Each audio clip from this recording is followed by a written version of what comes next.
copyright claim কি আৰু community guideline strike আৰু কমিউনিটি গাইডলাইন ৰিমুভেল এইটো কি হয় তো ইয়াৰ পাৰ্থক্যটো আজি আপোনালোকক জনাম তো নমস্কাৰ মোৰ নাম হ'ল জয়ন্ত আৰু আপোনালোকে চাই আছে জয়ন্ত 51 ইউটিউব চেনেল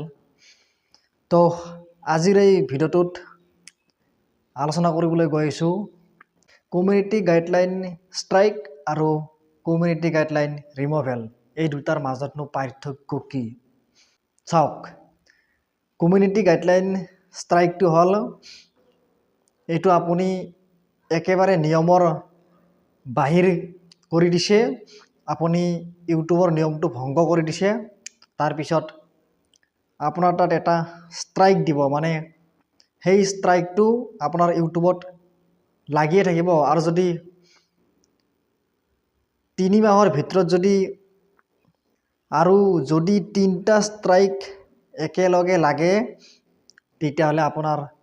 চেনেলটো ডিলিট কৰি দিয়া হ'ব আৰু কমিউনিটি গাইডলাইন ৰিমুভেলটো হ'ল কি এইটো আপোনাৰ চেনেলটোত ষ্ট্ৰাইক নিদিয়ে কেৱল আপোনাৰ ইউটিউবৰ পৰা ভিডিঅ'টো ডিলিট কৰি দিব আৰু ভিডিঅ'টো ডিলিট কৰাৰ কাৰণটো হ'ল কি সেই ভুলটো আপুনি প্ৰথমবাৰ কৰিছে নেক্সট যদি আকৌ সেইটো ভুলকে কৰে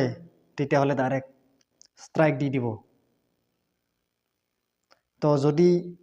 কমিউনিটি গাইডলাইন ৰিমুভেল আহিছে তেতিয়াহ'লে ইয়াত একো টেনশ্যন নাই আৰু কপিৰাইট ক্লাইম এইটোত একো নহয় কপিৰাইট ক্লাইমটোত একো নহয় এইটো জাষ্ট সেই হয় কি কপি লগাই দিব মানে ধৰি লওক কপিৰাইট ক্লাইমটো লাগে কিয় আপুনি যদি বেলেগৰ মিউজিক এটা ইউজ কৰে বা আপুনি বেলেগৰ ভিডিঅ' ক্লিপ এটা যদি ইউটিউবৰ পৰা ডাউনলোড কৰি আপোনাৰ ভিডিঅ'ত লগাই দিয়ে